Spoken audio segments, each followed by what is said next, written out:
In the stillness of the night, when the world finally softens into silence, stories have the power to reach deeper into the heart than in the brightness of day.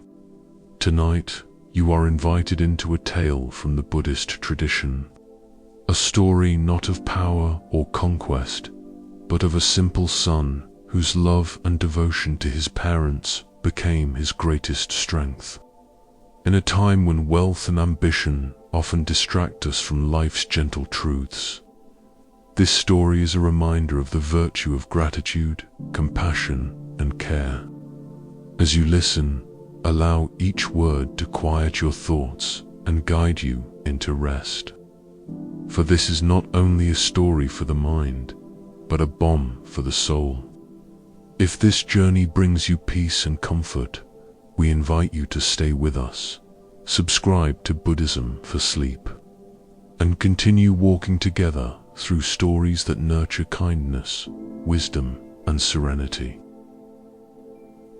Once upon a time, in a quiet village surrounded by rolling green hills and the soft murmur of flowing streams, there lived a young man who was known not for wealth or strength, but for the boundless love he carried in his heart for his parents.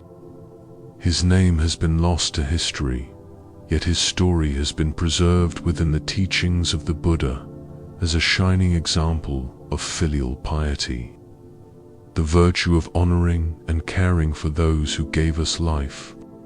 From the day he was born, his parents had struggled to provide for him. They were not rich, and their house was a small wooden hut with a thatched roof that let in the rain during monsoon season and rattled with the cold winds in winter. Yet inside that home there was warmth, because the parents poured their energy and love into raising their only child.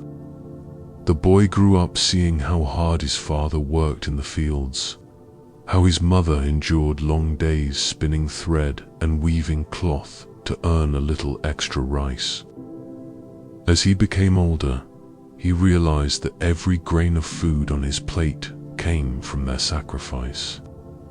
Every piece of clothing he wore came from their labor, and every moment of comfort he felt came from their constant care. When he was still young, he made a silent vow in his heart that one day, when they could no longer work, he would give back to them the same devotion they had given him. Years passed, and the boy became a young man. His friends in the village laughed and played, chasing dreams of adventure, seeking fortunes in distant towns, or hoping to marry into wealthy families. But this young man remained close to home. He tended the fields with his father, carried heavy bundles to the markets so his mother would not have to strain her back, and brought water from the well so she could rest her weary legs. Whenever his parents tried to persuade him to seek a brighter future beyond the village, he would smile gently and say, "There is no brighter future for me than to see you well, to see you happy, and to see you cared for." His devotion did not go unnoticed. Neighbors whispered among themselves, some admiring his dedication, others criticizing him for limiting his potential. They would say, "He is wasting his youth. He should go into the city, he should seek success." But deep in his heart he knew that true success was not measured by coins or fame, but by love returned, by gratitude expressed. One season, a great drought came upon the land. The streams dried, the fields cracked, and hunger spread through the village. Many young men abandoned their homes to search for food elsewhere. But the devoted son stayed, doing everything he could to find nourishment for his parents. He went into the forests to gather wild roots, climbed dangerous cliffs to collect honey, and gave up his own portion so that his parents would not suffer. His body grew thin, his clothes hung loose upon him, but his spirit remained firm. Each night he would kneel by his parents' bed, fanning them in the sweltering heat, whispering softly, "Do not worry. I will always take care of you." The Buddha once explained that among all the virtues a person may cultivate, filial piety stands as one of the highest. To repay the kindness of parents is beyond measure, for they gave us not only life, but countless sacrifices to nurture that life.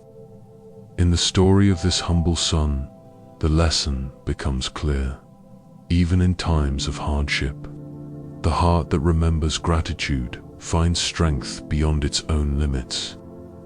As the drought worsened, news spread of a nearby kingdom where the king was known to reward loyal subjects with gold and land. Temptation stirred in the hearts of many villagers, who urged the young man to go and claim a better life. "You can send money back," they said. "You can serve the king, and your parents will live in comfort." But the son shook his head. "If I leave, who will bring them water? Who will cook their meals? Who will ease their loneliness? Wealth cannot hold a hand when it trembles with age. Gold cannot listen when a voice grows weak. I must remain." His words carried the weight of truth, though many did not understand. One evening, when the sky was painted crimson by the setting sun and the cicadas sang in chorus, the son returned from a long day of searching for food. His body was exhausted, yet when he entered the house and saw his parents' tired faces, a soft smile spread across his lips. He placed before them the little he had gathered and bowed deeply. "Please eat," he said. "It is not much, but it is given with all my heart." His parents' eyes, moist with tears, tried to press the food back into his hands, but he insisted. "Your lives are my nourishment," he whispered. "As long as you live, I am sustained." Time moved slowly, but as with all things, the drought eventually came to an end. Rain returned, the earth softened, and the fields sprouted once again with green shoots. Life in the village improved, but the memory of that time of suffering lingered in everyone's minds. They remembered the young man who had remained steadfast, and they began to respect him deeply. Even the elders would say, "There is no treasure greater than a child who honors his parents. This is the true wealth of a family." One day, the Buddha passed through that very village on his alms round. People gathered eagerly, and among them was the devoted son, standing beside his parents, supporting them as they walked. The Buddha's gaze fell upon them, and with a serene smile he spoke to the crowd. "Among the many duties in life, the duty to one's parents is the highest. A child who cherishes his father and mother plants seeds of goodness that will bear fruit in this life and beyond. Just as a tree depends on its roots for strength, so too do we depend on our parents for life itself. To honor them is to honor the very foundation of our being." The villagers bowed their heads, humbled by his words. The devoted son felt tears fill his eyes, for in that moment, his quiet vow of gratitude had been recognized by the enlightened one himself. The Buddha continued, "There are four beings who are difficult to repay, the mother and the father. Even if one were to carry them upon one's shoulders for 100 years, even if one were to give them kingdoms and riches, still their kindness cannot be fully repaid. But a child who guides his parents toward faith, virtue, and wisdom gives them the greatest gift of all. The story of the filial son did not end in wealth or glory, but in the deep peace of knowing that love freely given was love fulfilled. His days were simple, yet within their simplicity lay profound meaning. When his parents grew weaker with age, he was by their side every moment, comforting them, washing their feet, preparing their food, listening to their fading voices with patience. And when at last their time came to leave this world, they did so with serene hearts, knowing they had been cherished until the end. The son, though grieving, found comfort in the Buddha's words, understanding that life is impermanent and that the greatest act of devotion is to walk the path of virtue his parents had inspired within him. From that day onward, he dedicated his life to serving not only his family but the entire community, teaching others the value of gratitude and care.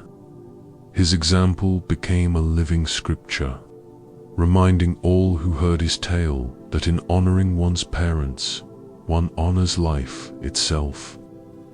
The Jataka stories often weave together simple acts with great lessons, and this tale is no exception. The image of a son kneeling at his parents' side, caring for them with tenderness, is not merely a picture of duty, but a reflection of compassion at its purest. In a world that constantly seeks greatness in power or the story of the filial son does not end with his steadfast devotion during hardship, for life continued to test the strength of his heart in many ways, as though the universe itself wished to see how deeply rooted his compassion truly was. After the drought, when the fields grew fertile again and the rivers once more sang their steady songs, the young man continued to care for his parents with tireless love. Every morning before the sun rose, he would wake quietly, prepare a small meal, and gently wake his mother and father so that they could eat without effort. He washed their faces, combed his mother's hair, and ensured that his father had warm water for his aching joints. He saw in their bodies the signs of age, and he responded not with sorrow but with reverence, as though each wrinkle and each line was a scripture carved by time. As he worked in the fields, he often recalled the stories he had heard from monks who passed through the village, stories about the bodhisattvas' past lives. In those tales, animals and humans alike gave their lives for the well-being of others, sacrificing comfort for compassion, wealth for wisdom, and self-interest for love. He realized that his own life, though ordinary in the eyes of many, was itself a continuation of those teachings. For what is greater than a heart willing to place another's needs above its own? Yet temptation often finds its way into even the purest of hearts. One year, a merchant caravan arrived at the village, bringing with it silk from distant lands, spices that filled the air with fragrance, and coins that glittered in the sunlight. The villagers crowded around, eager to see the wonders of the outside world, and the merchant, impressed by the young man's strength and honesty, offered him a position. "Come with us," the merchant said. "You will see great cities, you will earn more than you ever dreamed, and you will taste the richness of life." The young man hesitated, for the offer was alluring. He imagined what he could buy for his parents, the comforts he could provide, the medicines they might need as their health declined. Yet when he returned home and saw his father struggling to walk across the yard, leaning heavily on a wooden cane, and his mother coughing softly by the fire, he felt the weight of his decision. Wealth might fill their cupboards, but his absence would leave them lonelier than any hunger. That night he sat by their bedside, listening to the steady rhythm of their breathing, and he whispered to himself, "No gold is brighter than the smile of my mother. No silk is softer than the touch of my father's hand. I will stay." The following morning, he politely declined the merchant's offer. The merchant shook his head in disbelief, unable to understand why anyone would refuse such an opportunity. But the young man's heart was firm. He returned to the rhythm of his life, rising with the sun, working the land, cooking meals, and sharing quiet evenings with his parents. Though the days were long and sometimes weary, he found joy in the simple moments, such as the way his father's face softened when he tasted fresh fruit from the garden, or the way his mother's eyes brightened when he sang softly while preparing their supper. Still, life is never without further trials.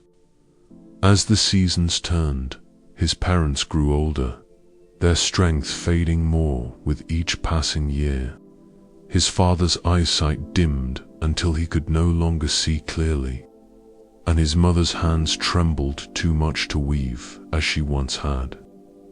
The burden of providing fell entirely upon the young man, yet he carried it with patience and love, never once showing frustration.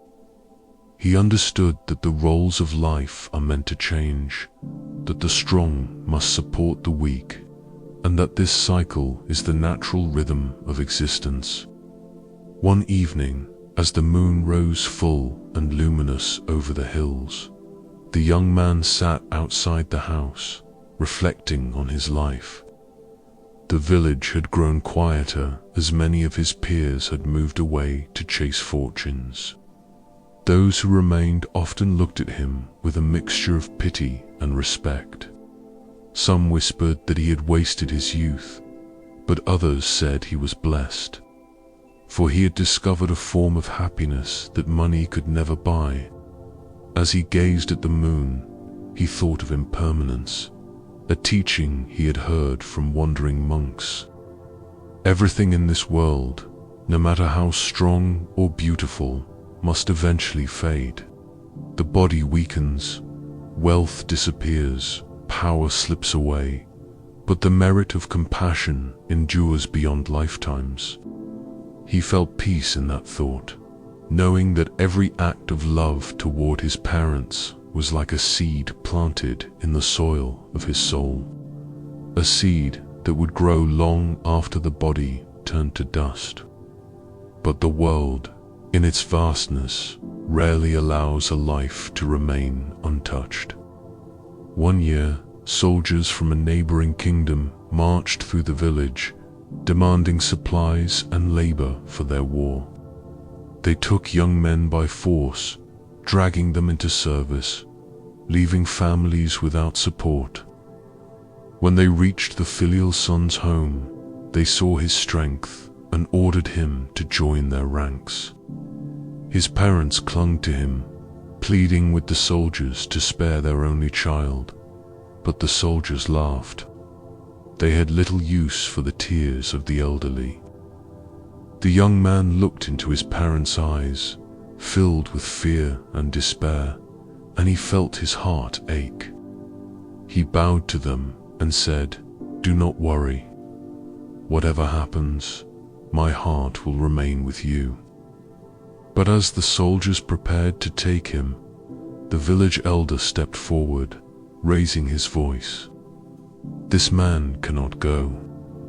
He is the sole caretaker of his parents, who were too frail to survive without him. To take him is to condemn them." The soldiers mocked the elder, but one among them, a commander with a streak of compassion, hesitated. He studied the young man and saw the way his parents leaned on him, the way he shielded them with his body as though ready to sacrifice himself at any moment. The commander finally spoke. There is greater honor in protecting life than in destroying it. Let him stay. His battle is here, not on the field of war." The soldiers grumbled, but they obeyed their commander, and the young man was spared. His parents wept with relief, and the villagers, moved by what they had witnessed, began to see him not as a man who wasted his life, but as one who embodied true courage. The years rolled on, and the young man's devotion became legendary in the region. Monks traveling through would speak of him in their sermons, using his life as a living example of the Dharma. They would say, "A temple built of stone may crumble, but a heart built on gratitude stands forever." This son is such a heart. As his parents aged further, their needs grew greater. His mother could no longer rise from her bed without help, and his father's voice grew faint with weakness. The son spent his days by their side, feeding them small portions, washing their clothes, massaging their tired limbs, and singing to them when the nights grew long. There was no complaint in his voice, only tenderness. At times, when exhaustion threatened to overtake him, he would recall the Buddha's words about the immeasurable debt owed to one's parents, and his spirit would be renewed. One quiet night, as he sat fanning his mother, she looked at him with eyes clouded by age yet shining with love.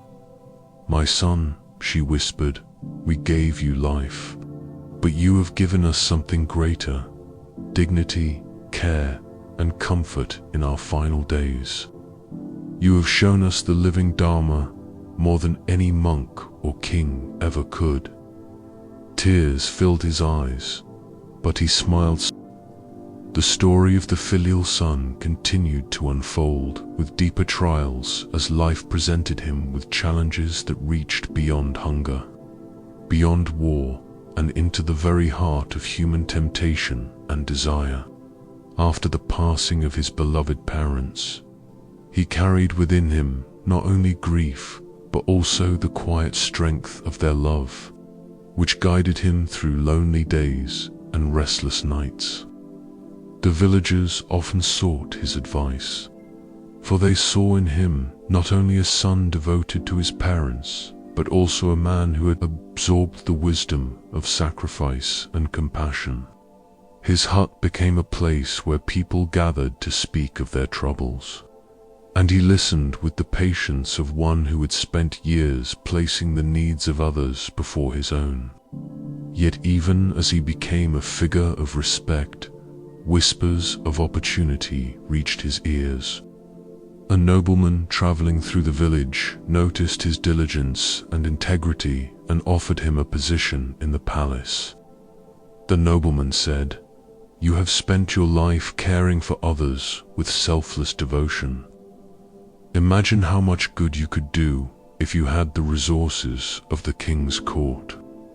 You could feed the hungry, clothe the poor, and build temples to honor your parents." The son was struck by the words, for the thought of helping many instead of a few seemed noble indeed. But as he sat alone that night, staring at the shrine he had built for his parents, he felt uncertainty rise within him. He asked himself whether leaving the simplicity of village life for the glittering distractions of the palace might cause him to forget the lessons his parents had instilled. He remembered how his father had once told him, "A kind heart is worth more than 1,000 coins," and how his mother had whispered, "Stay close to what is simple, for in simplicity lies peace." These memories steadied him, yet doubt lingered. The next day he walked into the forest to reflect. There, beneath the shade of a great banyan tree, he recalled the stories he had once heard of the Buddha's past lives. He remembered the Bodhisattva, who, as the banyan deer, had chosen to give up his life rather than let another suffer. He remembered the Monkey King who sacrificed himself to save his tribe. These stories reminded him that true compassion often required personal sacrifice rather than pursuit of grandeur. After many hours of contemplation, he returned to the nobleman and bowed respectfully. "I am grateful for your offer, but my path lies here. My parents taught me that the greatest good begins in the heart, and the heart finds peace not in palaces but in living close to the earth, close to gratitude." The nobleman, though disappointed, admired his conviction and left him in peace. Life in the village continued, and with it came new responsibilities. The son began teaching the children about the value of honoring parents, telling them stories of his own life and the lessons he had learned. He explained that parents give not only life, but countless invisible gifts. Nights spent awake with worry, sacrifices of food, labor endured in silence, all so their children might flourish. He taught that to repay such love was not a duty forced upon us, but a chance to cultivate joy and compassion. The children listened with wide eyes, and the villagers who overheard began to practice greater kindness toward their own families. In this way, the influence of the filial son grew not by ambition but by quiet example.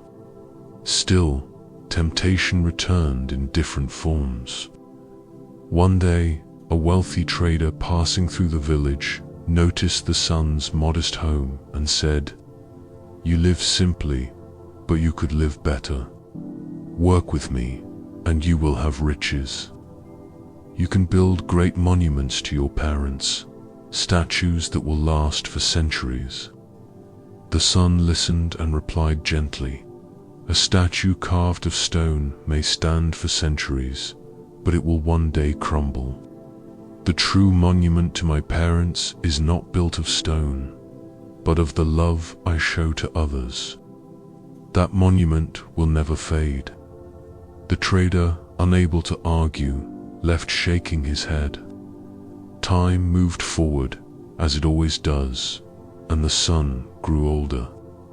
His hair began to gray, his back bent slightly from years of labor, but his spirit remained light.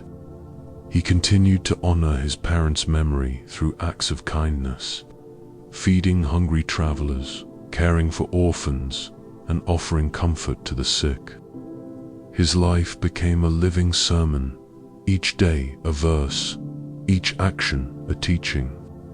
Yet another trial awaited him, for within the village there lived a man who was envious of the respect he received. This man whispered to others, saying, "He pretends to be virtuous, but he is only lazy, avoiding the real struggles of life.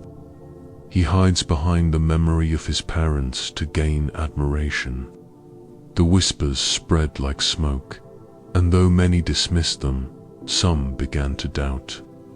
When the son heard of these rumors, he felt sorrow not for himself, but for the seeds of discord planted in the hearts of the villagers. He chose not to defend himself with anger, but instead increased his acts of service, helping those in need without expectation of thanks. Slowly, the villagers saw the truth with their own eyes, and the envy of the other man turned to shame. In this way, the son demonstrated that truth needs no defense. It shines on its own when lived sincerely.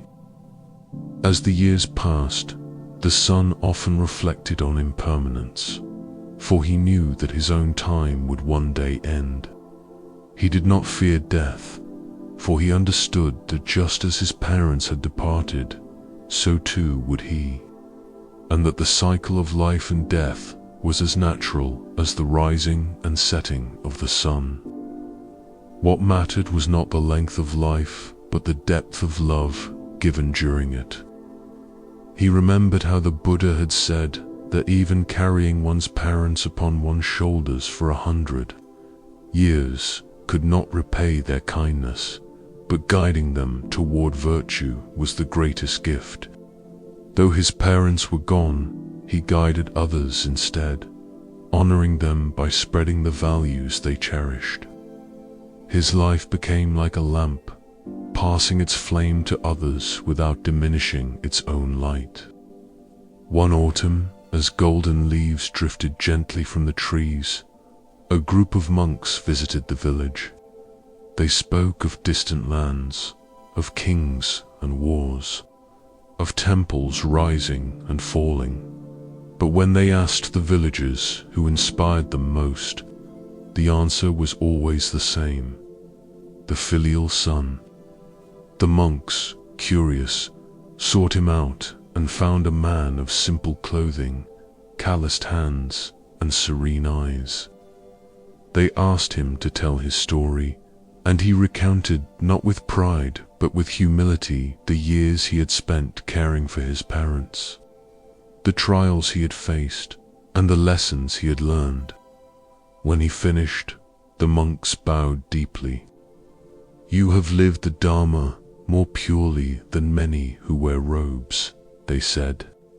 "For the essence of the teaching is compassion, and you have embodied it without seeking recognition." The son smiled and replied, "I only lived as I was taught. My parents showed me the meaning of love, and I only reflected it back." His words spread beyond the village as the monks carried his story to other regions, inspiring countless people to practice gratitude and filial devotion. Thus, his life became part of a larger current of teachings woven into the fabric of Buddhist tradition. Toward the end of his days, the son sat once more beneath the banyan tree where he had reflected in his youth. The air was cool, the world quiet, and he felt a deep sense of completion. He thought of his parents, of the sacrifices they had made, of the love they had given, and of the peace they had found. He whispered softly, "May my life honor yours. May my love reach beyond this body. May all beings find the joy of gratitude." With that prayer in his heart, he closed his eyes and rested, not with fear but with serenity. His passing was mourned, but his example endured, and the villagers built not statues of stone but traditions of kindness that carried his memory forward. They told their children and their children's children that wealth fades, power fades, even the strongest walls crumble, but the memory of a child who loved his parents endures beyond time. And so the story of the filial son became immortal, not because of monuments or fame, but because it lived in the hearts of those who heard it, guiding them to remember that true greatness is found not in distant palaces or glittering coins, but in the quiet act of love given to those who once gave us everything. In the unfolding tale of the filial son, the story deepens as the measure of his devotion is tested in ways that move beyond the everyday sacrifices of food, water, and companionship into the realm of profound choice between his own life path and the comfort of his parents as the seasons shifted and the village settled into a rhythm of planting and harvest. The son's reputation as a man of virtue spread quietly. People began to bring him their worries, asking him for guidance in times of doubt. They saw that he did not respond with impatience or harsh judgment, but listened as if their sorrows were his own and offered words that soothed rather than inflamed. He never claimed wisdom, yet in his humility they found it one-year news. arrived of a grand festival in the city to the east. It was said that nobles, merchants, and travelers from many kingdoms would gather there, and that opportunities for fortune and renown awaited those who attended. Friends urged the son to go. They told him that such a chance came once in a lifetime, that he might earn a place among influential men, and that he could bring prosperity, not only to himself, but to his entire village. Yet, when he thought of leaving his frail parents behind, his heart grew heavy. They were now so weakened by age that his father struggled even to walk across the yard, and his mother's voice was so faint he often had to lean close to hear her words. The journey to the city would take weeks, and during that time, who would lift them from their beds, who would prepare their meals, who would comfort them in their moments of pain? He imagined their lonely faces staring at the door, awaiting his return, and the thought pierced him like an arrow. He thanked his friends for their concern, but shook his head and remained. He chose instead to stay at his parents' side, listening to their quiet breaths in the night, watching over them like a guardian of love. Some villagers mocked him, calling him foolish for wasting his chance at fortune. Others saw in him a rare light, a reminder that some treasures are greater than gold. The Buddha once spoke of the immeasurable debt owed to parents, and it was as if the son lived that teaching with every step. Every time he declined an opportunity for personal gain, he affirmed the truth that devotion to parents is not a chain, but a path of liberation, for it frees the heart from selfishness and anchors it in gratitude. The trials did not end there, as years wore on. His parents' condition worsened. The father became bedridden, his body stiff with age and pain. The son bathed him each morning, changed his bedding, and fed him, spoonful by spoonful, as if he were a child again. The mother's eyes clouded with blindness, and her hands trembled so much she could no longer hold a cup without spilling. He guided her hand gently and spoke softly so that she would not feel ashamed. He never allowed them to sense that their weakness was a burden.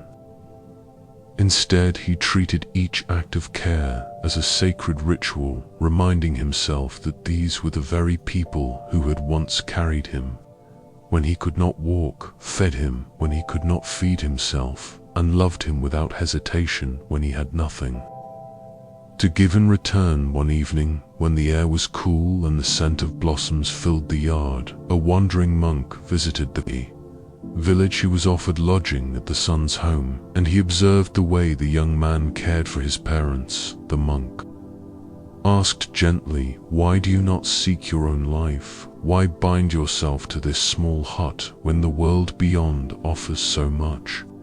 The son bowed his head and replied, "My life is here. My parents gave everything so that I could stand upon this earth. If I cannot return their love in their time of need, then what worth is my freedom?" The monk smiled and said, "Truly you have understood the essence of the Dharma, for compassion practiced at home is the seed from which all other virtues grow." Word of this conversation spread, and more people began to admire the son, recognizing that greatness was not found in distant places, but in the simple act of honoring those who brought us into being. Yet trials of temptation continued. A wealthy noble who passed through heard of the son's reputation and wished to test him. He sent a messenger offering vast land, servants, and gold if the son would come to serve him in his court.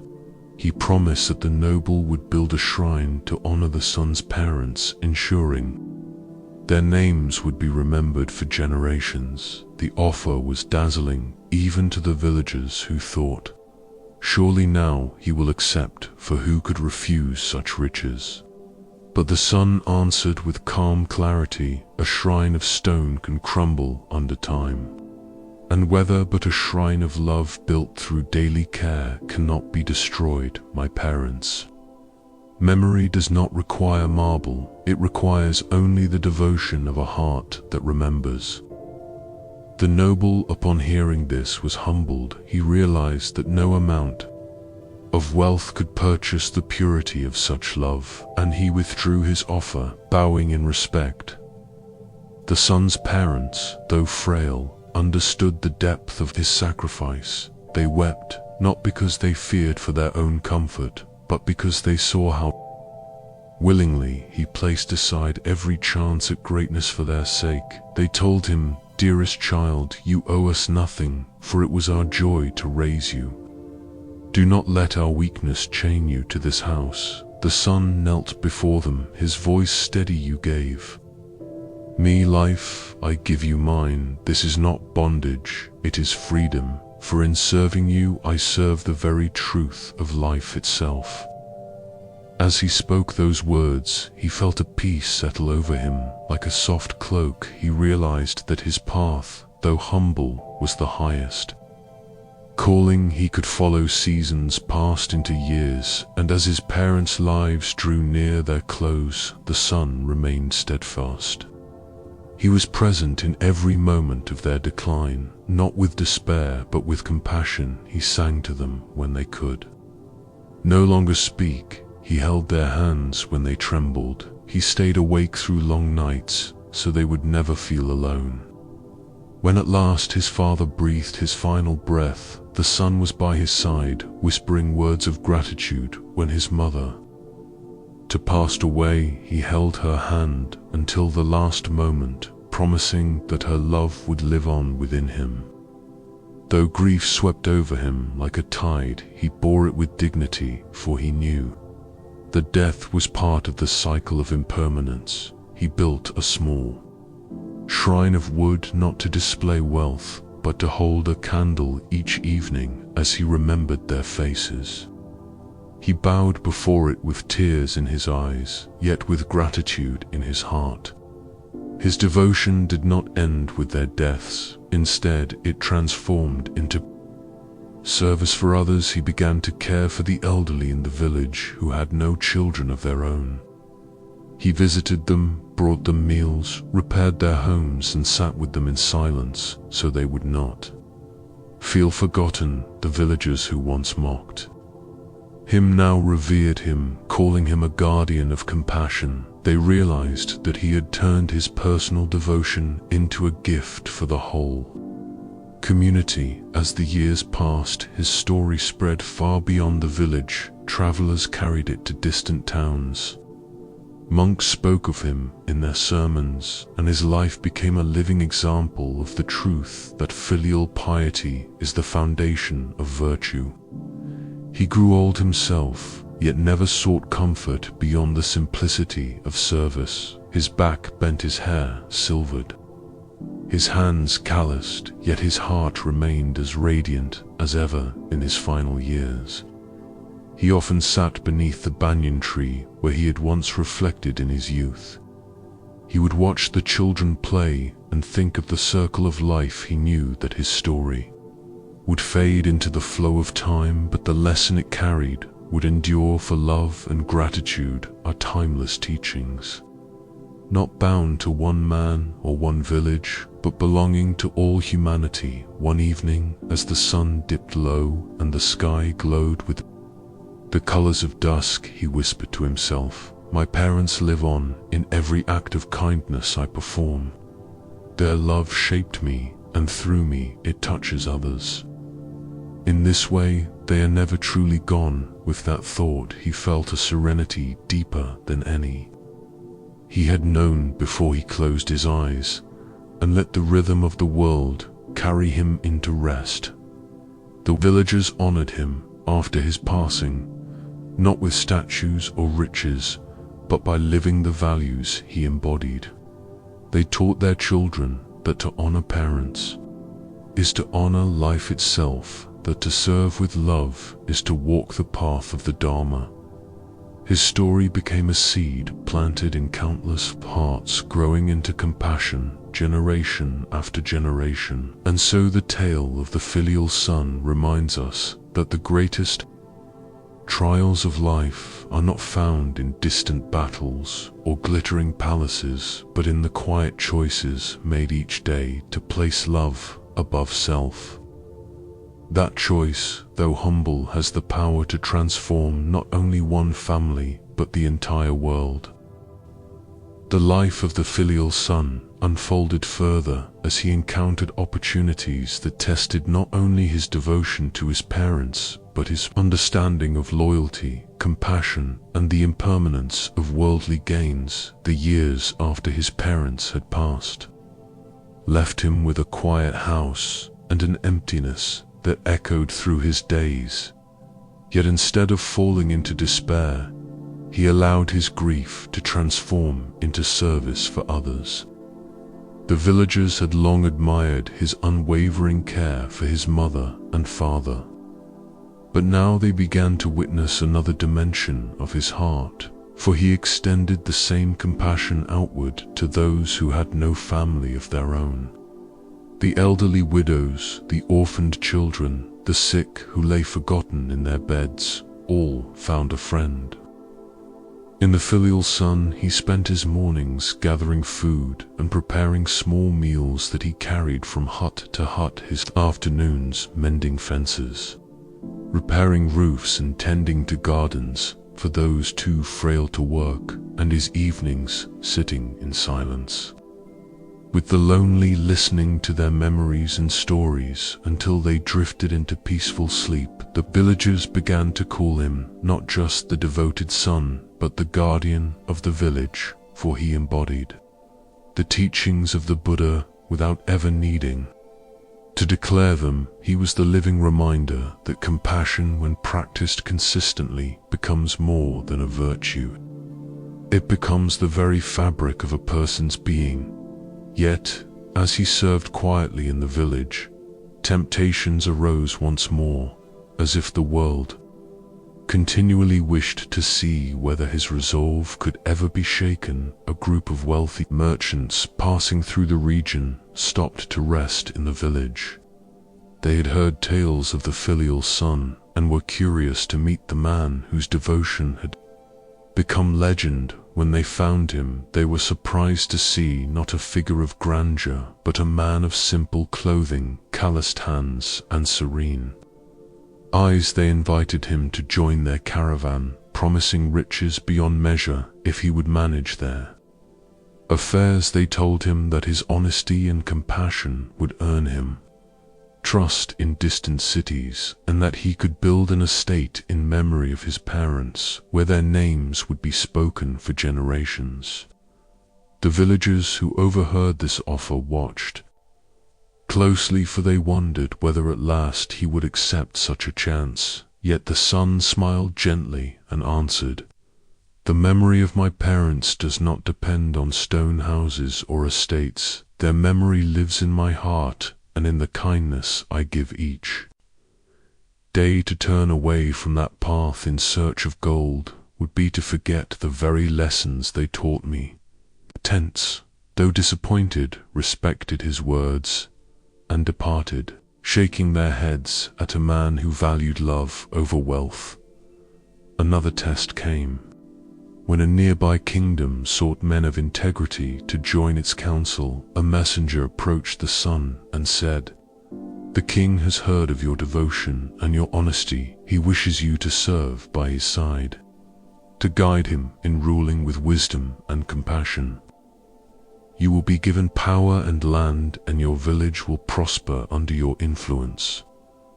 It was an offer that many considered irresistible, for the chance to influence a king was rare. The villagers themselves urged him to accept, for they believed their fortunes would improve if he gained favor in the royal court. But once more the son declined. He explained with calmness, "My path has never been to seek power or status. I have seen how quickly such things fade. What endures is love expressed through daily acts. If the king wishes to rule with compassion, then let him look not to palaces, but to the simple homes where children care for their parents and neighbors care for one another. That is where true wisdom lives. The messenger left puzzled, but with newfound respect, recognizing that the strength of the man's convictions was not born of stubbornness, but of clarity of heart. Seasons turned into years, and the son continued his life of service, quietly teaching through example rather than words. Children who once played in the fields grew into adults, carrying with them the memory of his kindness. They learned that greatness was not measured in wealth or renown, but in how one treated those most vulnerable when disputes arose. In the village, people turned to him not as a ruler, but as a mediator, for they trusted his fairness.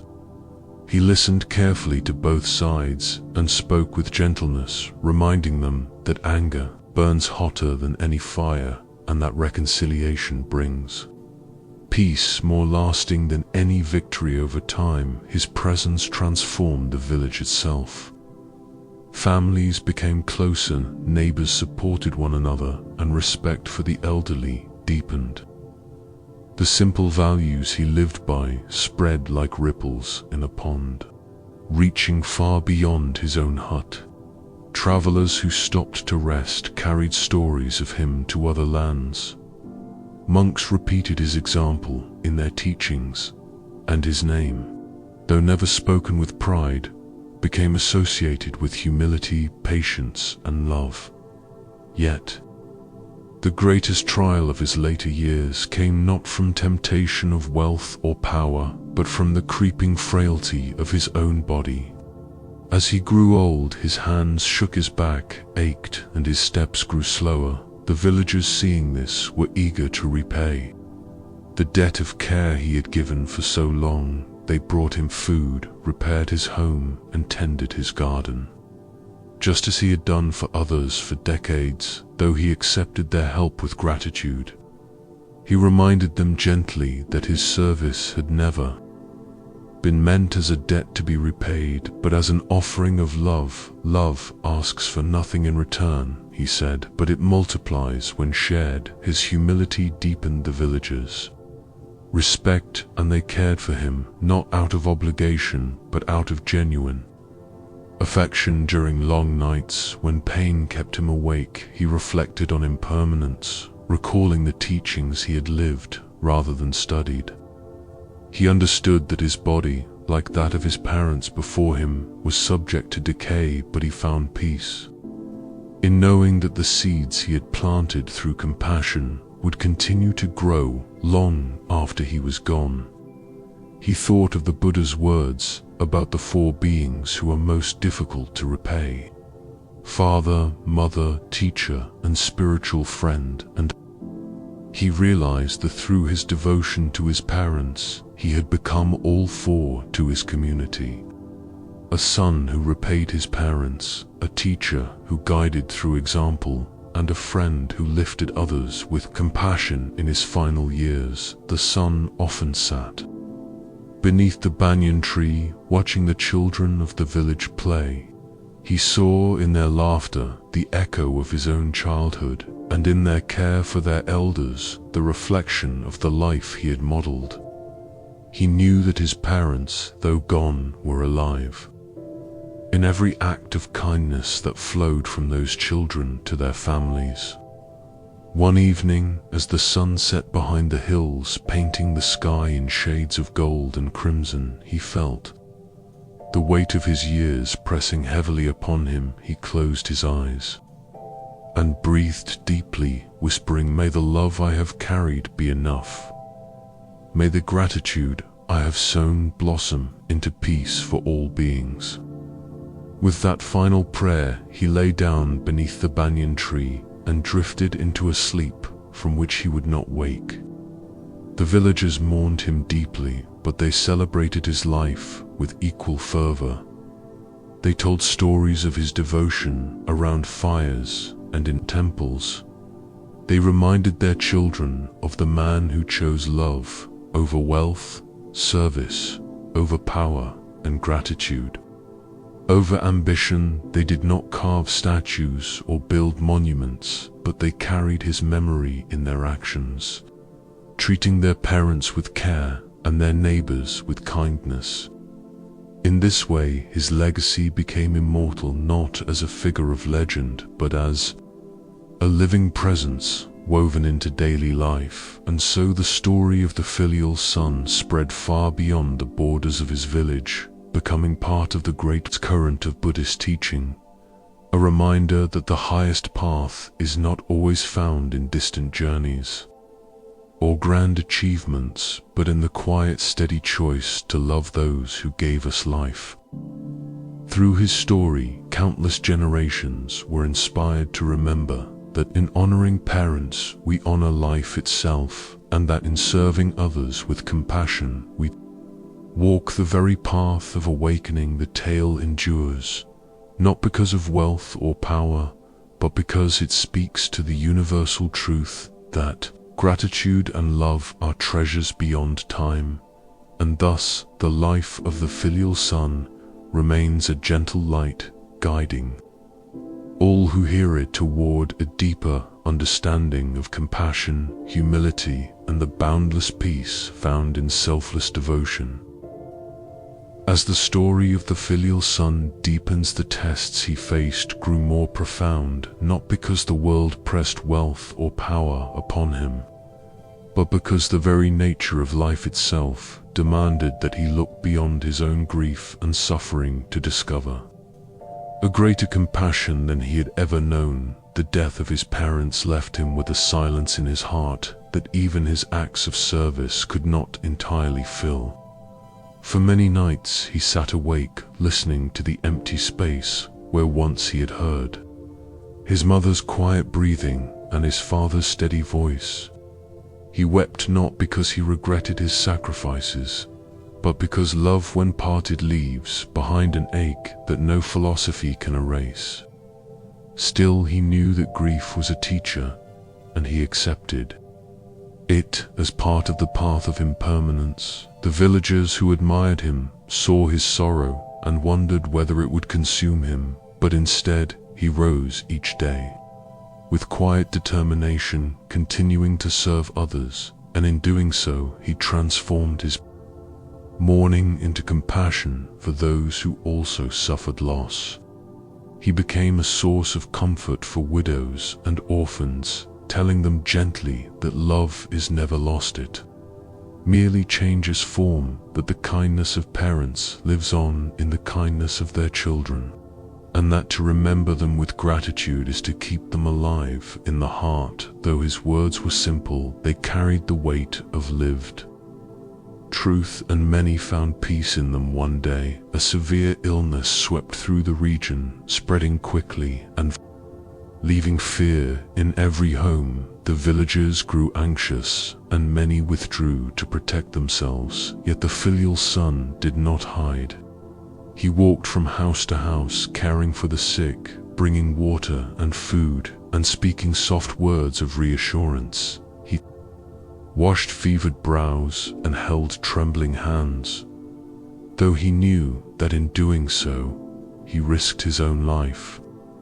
The villagers begged him to stop, fearing he would perish, but he only said, "If compassion is only given when it is safe, then it is not compassion at all." In those weeks of suffering, his example inspired others to act, and gradually more villagers came forward to help. Together they cared for the afflicted, and though many lives were lost, many were also saved because his courage had broken the chain of fear. The story spread beyond the village, and monks who heard it repeated his actions as an illustration of fearless compassion. They explained that just as the Buddha in his past lives had given his body for the sake of others, so too had this man given his safety for the weak. When the illness finally passed, the village was changed. The people had discovered the strength that comes from unity, and they credited the filial son for awakening it in them. Yet this was not the end of his trials, for soon after a drought struck once again, harsher than before. The rivers shrank to dry beds, the fields withered, and hunger gnawed at the bellies of children. The villagers grew desperate, quarreling over scarce supplies, and some even thought of abandoning the land altogether. The filial son remembered the earlier drought from his youth, when he had given his own portion to his parents, and he resolved to act again. He organized the villagers to dig deeper wells to share what little grain remained, and to forage in the forests together. He reminded them that survival could only come through cooperation, not selfishness. His calm voice soothed their fears, and his own willingness to endure hunger while giving his share. 2 children set an example that quieted disputes in time. The rains returned, and the land revived, and the villagers marveled that they had endured because of the steady heart of one man. As word of his deeds spread to neighboring villages, strangers began to arrive seeking his guidance. Some came asking how to care for their own aging parents, others how to endure grief or how to live with purpose. He never presented himself as a teacher, but only as a son who had learned through love and sacrifice. He told them that the first temple of compassion is the home, that gratitude is the highest form of prayer, and that to serve others with sincerity is to walk already upon the path of awakening.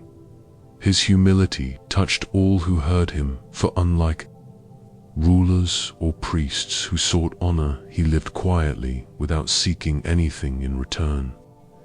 His greatest trial, however, came when the kingdom itself faced turmoil. A powerful lord sought to expand his territory, and armies marched close to the village, demanding allegiance. The villagers were terrified, knowing they could not resist, and they turned to the filial son, asking him to speak for them. He stood before the soldiers, unarmed and unafraid, and he spoke with clarity. This village has nothing of value to conquer. We are farmers, we are mothers and fathers, we are children. If you destroy us, you destroy only lives that seek peace. The commander, hardened by war, was unmoved until he noticed the way the villagers stood behind the son there. Faces filled not with fear but with trust. He asked, "Who are you, that these people look to you as if you were their shield?" The son answered, "I am no leader. I am only a man who once cared for his parents and now cares for those who have none. My strength is not mine alone, it comes from love." The commander paused and then ordered his troops to withdraw. He said, "A people who stand united by love cannot be conquered." This moment became a turning point for the village, for they realized that the strength of compassion could protect them even from the violence of armies. The filial son did not claim victory for himself, but reminded the villagers that it was their unity, their willingness to stand together, that had saved them. He urged them to live always with gratitude for each other and for the lives they shared. As years continued, he grew older still, and his body weakened, but his spirit never dimmed.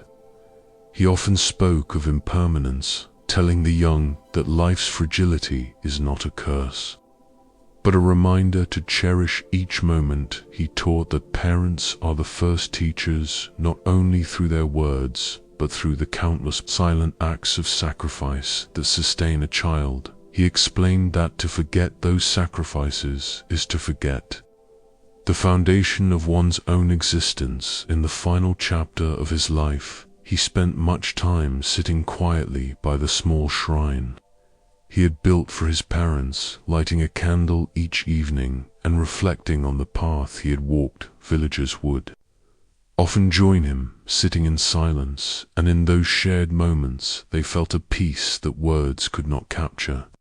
It was as if his presence alone reminded them of the truth that love, given freely, is the greatest treasure one can hold. One evening, as The sky darkened with storm clouds, and rain began to fall. He felt the weight of his years pressing heavily upon him.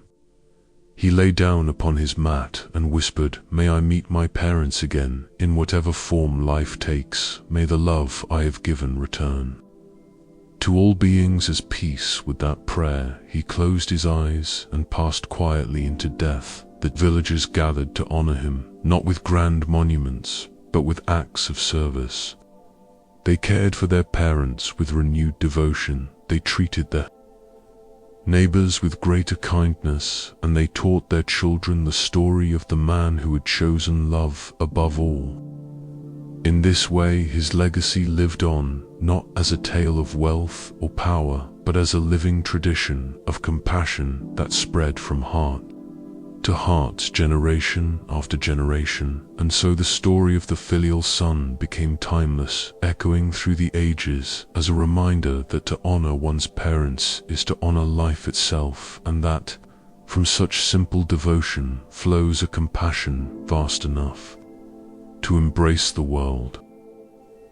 The story of the filial son continued to unfold in ways that no one in the village could have predicted, for though he had lived a life rooted in service, humility, and devotion, the true reach of his actions extended far beyond the boundaries of his home and his community. After his death, when the villagers mourned and honored him with their renewed practice of compassion, word of his life spread even further, carried by monks, pilgrims, and travelers, who told and retold the story in distant markets, monasteries, and kingdoms. Soon the name of the filial son, though never spoken with grandeur, became known across regions as a symbol of how ordinary lives could embody extraordinary truth. The tale reached the ears of a wise king who ruled a prosperous land far to the north. This king, though wealthy and powerful, had grown weary of endless disputes within his court and the constant hunger for wealth and ambition among his advisors. He longed to find an example of integrity that might awaken the hearts of his people. When he heard of the man who had lived and died in quiet service to his parents and his community, he summoned monks to tell him the tale. In detail they spoke of the young boy who had labored tirelessly for his parents, of the man who refused wealth, power, and opportunity to remain by their side, of the elder who turned grief into service for others, and of the villager whose mere presence inspired peace among his neighbors. The king listened intently, and when they finished, he said, "Such a man, though gone, is more alive than many who breathe. I must see this village and the people shaped by his example." And so the king disguised himself in simple clothing and journeyed with a few trusted attendants to the village where the filial son had lived. When he arrived, he was astonished by what he found.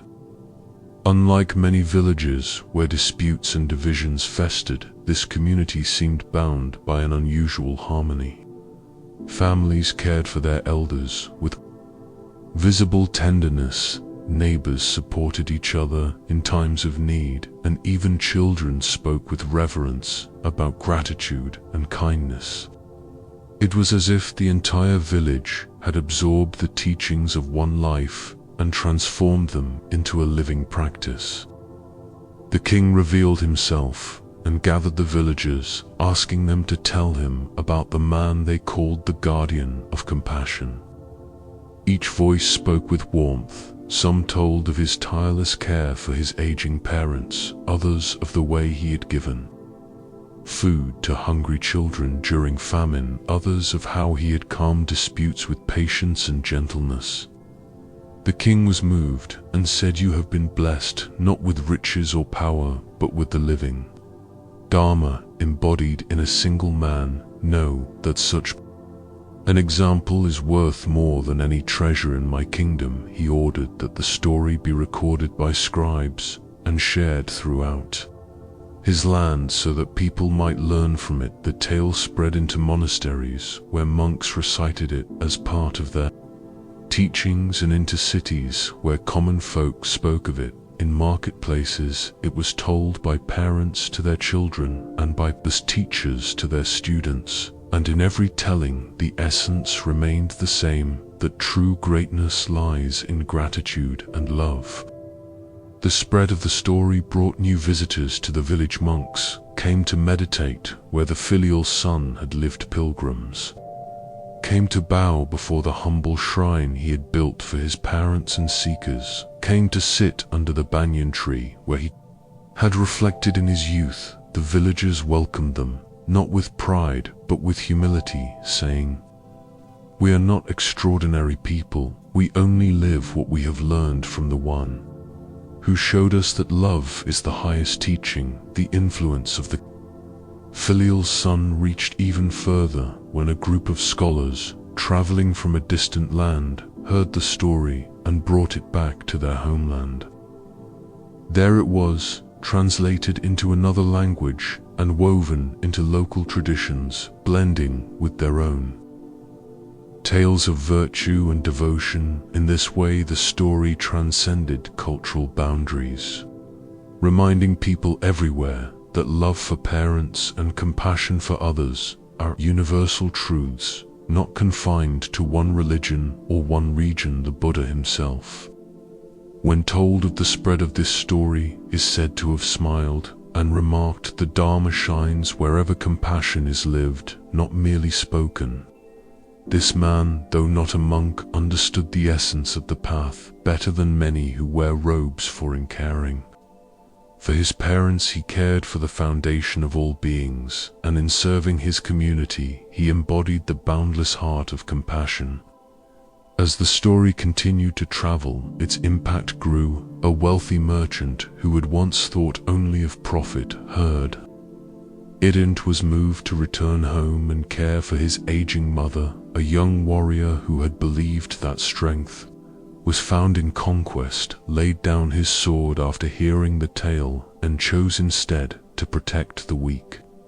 A queen who had long been estranged from her family reconciled with her parents when she realized through the story that love is the only inheritance worth cherishing. Thus, the legacy of the filial son became not only a memory of one man's life, but a living force that changed countless others. Generations later, when people spoke of him, they no longer described the details of his hut or his village, but they carried forward the essence of his devotion.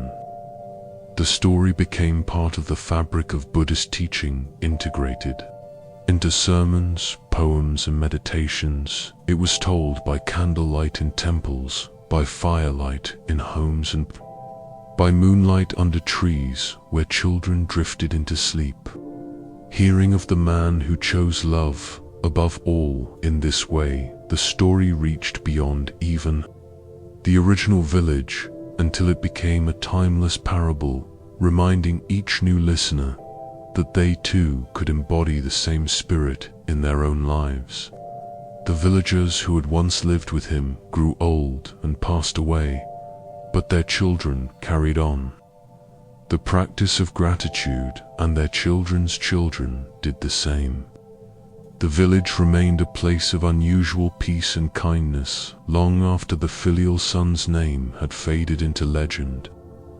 It was not that they were free from hardship, for droughts still came, illness still spread, and armies still threatened, but in each trial they remembered the example of the one who had faced all things with love, and they drew strength from it.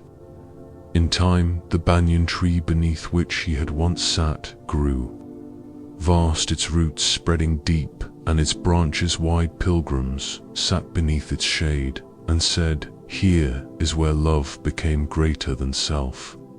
And even as centuries passed, the story continued to live, not in stone or parchment alone, but in the way people chose to care for their parents, their families, and their neighbors. For stories such as these are not meant to be locked away in memory, but to be lived anew with every generation. And so the tale of the filial son endured through the turning of age is a gentle reminder that the simplest act of gratitude may ripple outward to touch lives far beyond what we can imagine. As the story of the filial son passed from one generation to the next, it began to take on a life of its own, and with that life came both reverence and misunderstanding. For while many people honored his example with sincerity, others sought to use his story for their own purposes in a distant city far from the quiet village.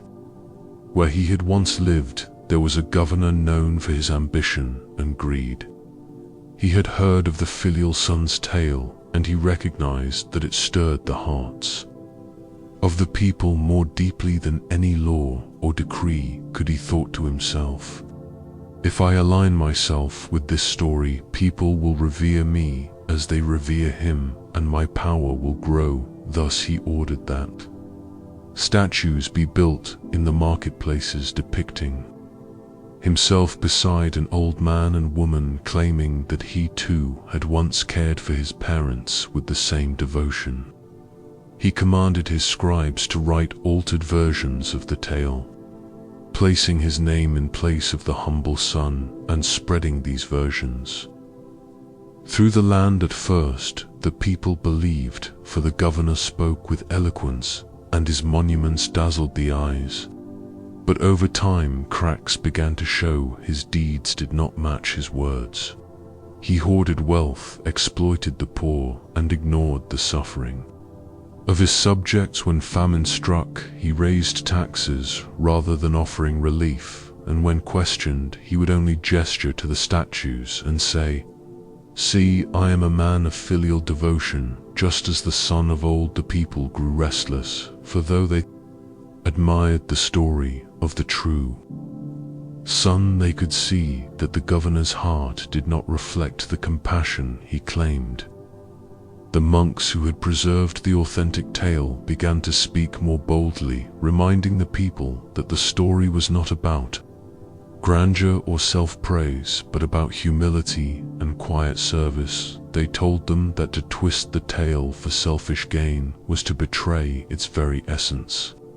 The governor became angry at these monks and sought to silence them, but their words spread faster than his decrees, and soon the truth was known. The people began to whisper among themselves, saying, "The filial son never sought power, he never built statues, he never proclaimed his virtue. He lived simply and let his deeds speak for him. This man cannot deceive us forever." The governor, sensing his control slipping, grew harsher. But his efforts only deepened the people's distrust in time. His downfall came not by rebellion or war, but by the quiet withdrawal of respect. When he spoke, none listened. When he commanded, few obeyed, for the story of the filial son had become a mirror that revealed his hypocrisy. Eventually, the king of the land, hearing of the unrest, traveled in disguise to witness the truth for himself. He spoke to villagers, merchants and monks, and all told him the same, that the governor had tried to steal the light of another's virtue, but had only revealed his own shadow. The king removed the governor from power and restored just leadership in the city, declaring, "Let no man claim another's virtue as his own, for the Dharma shines only through sincerity." This episode became known as the Fall of the Greedy, a lesson that the power of a true story cannot be bent to selfish ends. Without consequence, the monks continued to tell the tale of the filial son, but now they added this chapter to it, saying, "Remember not only the devotion of the son, but also the failure of those who tried to use his name for pride. One shows the path to peace, the other the path to ruin." In this way, the story deepened, carrying both inspiration and warning. Through the years that followed, people became more discerning. When they heard of virtue claimed loudly by rulers or nobles, they would ask, "Does this person live as the filial son lived with humility, patience, and compassion, or do they merely speak of love while seeking their own gain? In this way, the story became a tool of wisdom, guiding not only families but entire communities in choosing who to trust. The fall of the greedy governor also reminded the people that the Dharma cannot be possessed like wealth or displayed like a jewel. It must be lived in quiet moments, in the unseen sacrifices, in the love that asks for nothing in return. The filial son had taught this without ever raising his voice, and his example endured while the monuments of the greedy man crumbled into dust. The contrast between the two lives became part of the teaching itself. The villagers told their children there are two paths in life. One is the path of the son who gave everything for love and whose legacy endures. The other is the path of the greedy who sought greatness without sincerity and whose name is remembered only as a warning. Choose carefully which path you will follow. And so the story spread with renewed clarity, reminding people that true virtue cannot be faked, and that in the end it is not statues or titles that endure, but the quiet truth of the heart. The tale of the filial son grew stronger because of the attempt to corrupt it, for just as fire burns brighter when challenged by the wind, so too did his story shine more clearly when falsehood tried to obscure it. The Buddha himself, when told of this incident, is said to have remarked, "A lie may wear the robes of virtue, but in time it will unravel. A truth lived humbly needs no protection, for it is its own guardian." In this way, the fall of the greedy became inseparable from the life of the filial son, two sides of one teaching, one showing the heights of devotion and the other the emptiness of pride. Generations passed and still the story was told, not only as inspiration but as caution, so that people might remember that the path of love is narrow but firm, while the path of greed is wide but crumbling. And so the filial son's example lived on, untarnished, even when others tried to claim it for themselves, a reminder that the power of truth belongs not to those who speak of it, but to those who embody it. As the story of the filial son continued to ripple through time, it began to reach those who lived not only in comfort and peace, but also in great suffering. For while the tale inspired many to acts of devotion and kindness, it also came to the ears of those weighed down by grief, loss, and regret, and in those hearts it worked in a different way, not as celebration, but as awakening. In a small village far from where the son had once lived, there was a young man who had grown bitter toward his parents. He was strong and ambitious, but he resented the sacrifices required of him.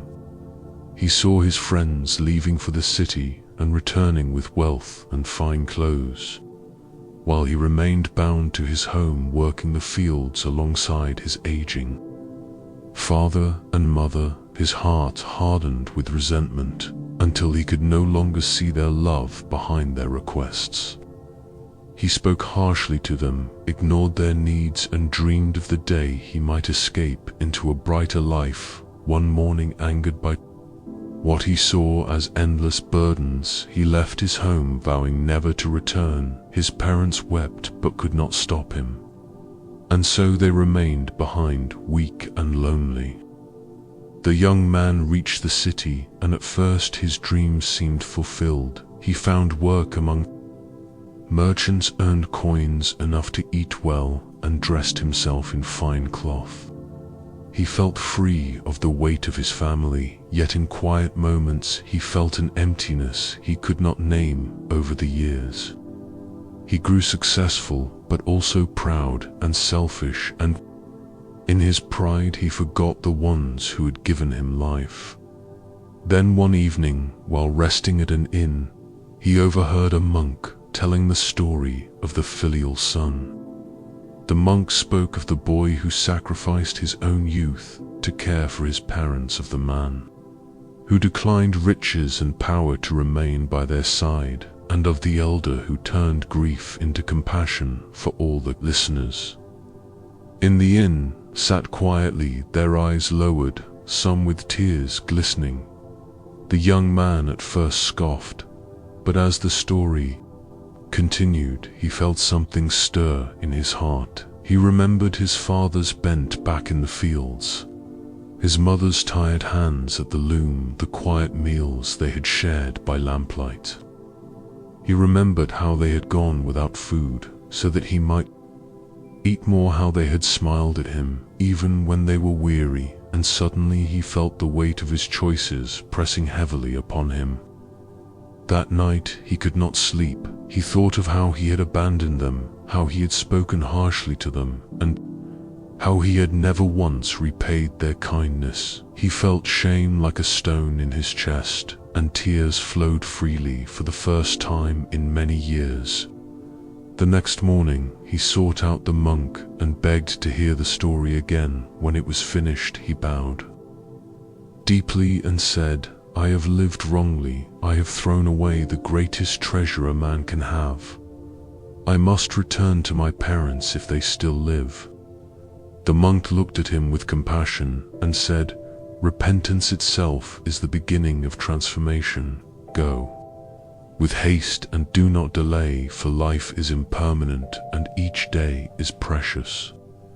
The young man left the city at once, traveling day and night until at last he reached his village. When he entered his old home, he found it silent and cold. His parents had grown weaker in his absence, and his father now lay bedridden. His mother sat beside him, her eyes dim with age. Yet when she saw her son, she wept with joy despite her frailty. The young man fell to his knees, sobbing, "Forgive me for my selfishness, for my harsh words, for my absence. I abandoned you when you needed me most." His mother touched his face with trembling hands and whispered, "My child, you have returned, and that is enough." The father, though weak, managed to speak slowly. He said, "Love has no account book, my son. Your presence is the repayment we longed for, more than gold or service." The young man vowed never again to leave them, and from that day he cared for them with a devotion deeper than he had ever known before. He fed them, bathed them, carried them when they could not walk, and sang to them in the long nights of pain. He gave them comfort in their final years, and though grief came when they passed away, he no longer felt the emptiness of regret, for he had awakened through suffering to the truth of filial love. This story spread as part of the greater tale of the filial son, showing that even those who have strayed may return, that repentance, though painful, can lead to transformation, and that the Dharma welcomes all who turn toward compassion. In another land, there was a woman who had lost her parents young. She had grown up bitter, believing the world unjust, and she treated others with coldness. Yet when she too heard the story of the filial son, she wept. For the love she had never been able to give, she resolved to honor her parents' memory, not through regret, but by serving others in their place. She became known for her kindness to the elderly and the lonely, saying, "Each act of love I offer is an offering to the parents I lost." In this way, the story awakened compassion even in hearts wounded by loss. It became clear that suffering itself could be the doorway to understanding for those who had felt pain, were most able to grasp the value of love before it was gone. The monks who taught these tales explained that the filial son's story is not meant only for those already virtuous, but also for those who have forgotten their way. It calls to the proud, the selfish, the grieving, and the lost, reminding them that transformation is always possible. They taught that in suffering we are humbled, and in humility we discover gratitude. they said. Do not despair if you have failed in the past. Begin now, for the present moment is the only one that matters. And so the story of the filial son became more than an account of one man's devotion. It became a path of awakening for countless others. Through joy and through suffering, through loyalty and through repentance, it revealed the same truth that love for parents and compassion for others is the root of all virtue and the foundation of peace. In this way, the tale endured not only as inspiration for the noble, but as redemption for the fallen. The story of the filial son, in its final unfolding, becomes not merely the tale of one man, but the eternal lesson of life itself. For as generations passed and his deeds became legend, the meaning of his devotion continued to echo across time, shaping not only villages and kingdoms, but the very hearts of those who listened with sincerity. In each retelling, the essence was renewed for people found in it, the reflection of their own struggles, their own regrets, and their own hopes. Parents told it to children at night, monks recited it in temples, scholars wove it into teachings, and wanderers shared it at campfires. And through all these voices, the filial son lived on, not as a distant hero, but as a reminder of what every person could embody. In their own life, the story began to evolve into parable after parable, woven into the fabric of Buddhist tradition. One parable spoke of a man who once believed greatness lay only in conquest, until hearing of the filial son, he laid down his sword and chose instead to protect the weak. Another parable told of a woman who had lived in bitterness until she heard the story and found the strength to forgive her parents for their mistakes, embracing them with love before it was too late. In these new tales, the core message remained unchanged, that to honor one's parents is to honor life itself, and to forget them is to forget the root of one's being. The story also grew to symbolize the universality of compassion for monks traveling across borders, found that even people of different faiths understood its message.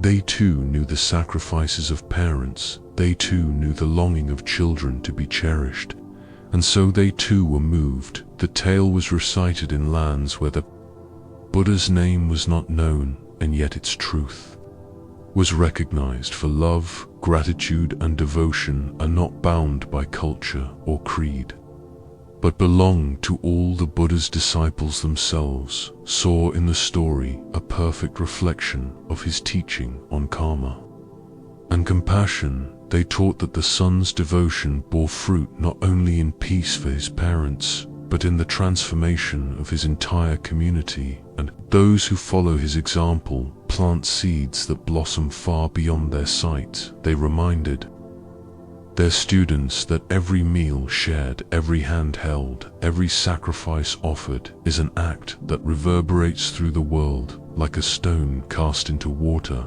creating ripples without end. In this way, the filial son became both symbol and mirror. Symbol of the highest devotion and mirror of the listener's own heart, calling each to reflect: am I grateful? Am I compassionate? Am I living the love I once received? In time, as centuries turned into millennia, the story remained, though the details shifted. With each generation, sometimes he was described as a farmer, sometimes as a craftsman, sometimes as a simple villager. But always his essence was the same. He was the one who chose his parents above ambition, who served them with tireless love, and who transformed grief into compassion for all. In this fluidity, the story gained strength, for it was no longer bound to a single person, but became the archetype of filial devotion itself. The banyan tree where he once sat became sacred ground, though The original village may have faded into dust. Pilgrims who came there said they could still feel the presence of his spirit in the shade of its branches. They prayed not to him, but with him, asking that they too might embody the same patience and love. The shrine he had built for his parents, though humble, inspired countless others to build their own small altars in their homes.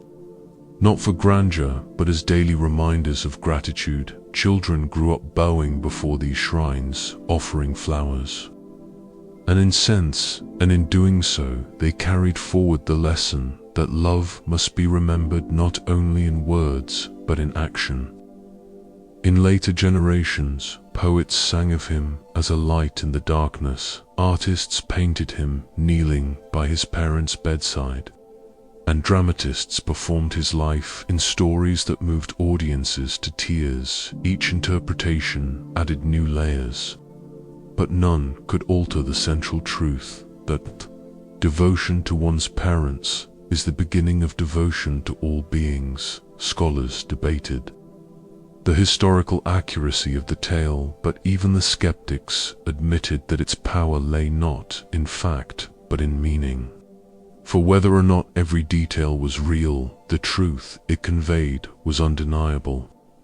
The monks would say the story may or may not be literal, but its lesson is eternal, for it teaches what we all know in our hearts, yet so often forget: that love is the root that sustains us, and gratitude is the path that sets us free.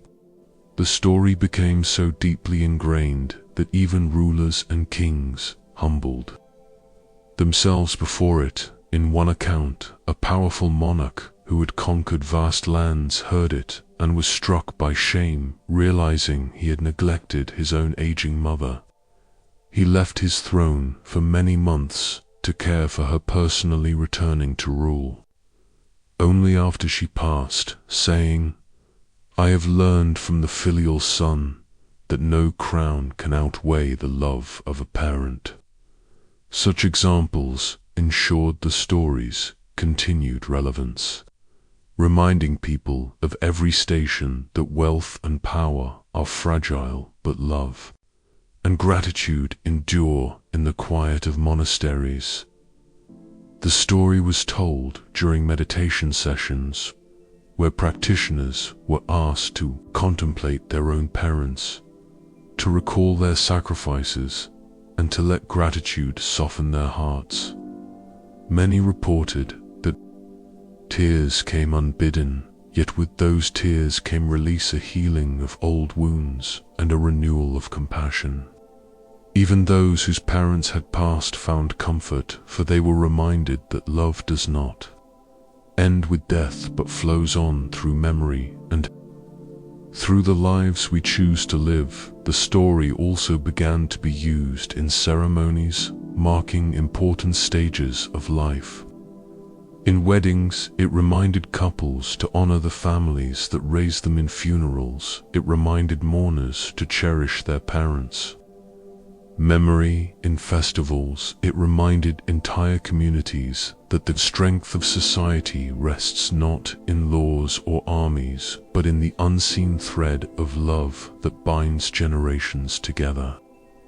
And so the filial son lived on, not as a single figure, but as a living tradition carried in the breath of every retelling. In this final unfolding, the story transcends its own boundaries, for it no longer belongs to one village, one people, or one religion. It belongs to the whole of humanity, for in every heart there is a child, and in every life there are parents, whether known or unknown, and the bond between them is universal. The lesson of the filial son is therefore not a relic of the past, but a guide for the present and the future, reminding us always to honor those who gave us life, to serve with compassion, and to transform suffering into love. And thus the story reaches its conclusion, yet it does not end, for as long as it is told, it continues to live, and as long as it is lived, it continues to teach the filial son has become eternal, not because his name is remembered, but because his love is remembered, and in that love lies the eternal lesson that gratitude, compassion, and devotion are the roots of awakening. The story of the filial son stands as a timeless reminder that the truest form of greatness lies not in wealth, conquest, or recognition, but in the simple and profound act of honoring those who gave us life. From the very beginning of his journey, when he quietly vowed to repay his parents' sacrifices, to the many trials that tested his devotion, his life was a reflection of love transformed into action. His strength was not the strength of the sword or the crown, but the strength of patience, of gratitude, and of compassion lived day after day without expectation of reward. As we followed his journey, we saw how his example extended beyond the walls of his own home. It spread through his village, inspiring others to care for their families with greater tenderness. It reached wandering monks, rulers, and distant lands, transforming strangers with its gentle wisdom. It endured even when others tried to corrupt it, for truth has a way of shining through falsehood. And it became not just a story about one man, but a universal teaching that resonates with anyone who has ever known the love of a parent, the grief of loss, or the longing to live a life of meaning. The filial son's story is not meant to be admired from afar, but to be lived. Every one of us has the opportunity, in our own unique circumstances, to embody the same spirit of gratitude. It may be in the way we care for our parents as they age, or in how we honor their memory through our actions, or in how we extend the compassion they showed us to the wider world.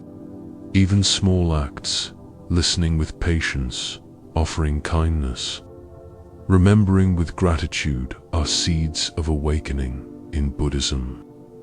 Filial piety is not only a virtue, but a practice of liberation.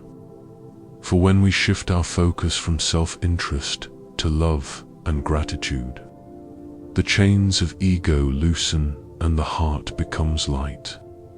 The filial son showed us that true peace is not found in chasing ambition, but in returning again and again to the roots of love that gave us life. His devotion was not grand or extraordinary. It was steady, quiet, and sincere, and that is precisely why it endures as an eternal lesson. As you prepare to rest, allow his story to soften your heart. Remember the sacrifices that shaped your own life, and let gratitude rise like a gentle flame within you. Carry it into your relationships, your choices, and your days. For in every moment of love expressed, the legacy of the filial son lives on. If this story has touched you, we invite you to continue this journey with us. Here on Buddhism for Sleep, we share stories, teachings, and reflections that soothe the mind and nurture the heart. Subscribe to our channel. Join us in exploring the timeless wisdom of Buddhism, and let these gentle tales accompany you into peace, rest, and deeper compassion.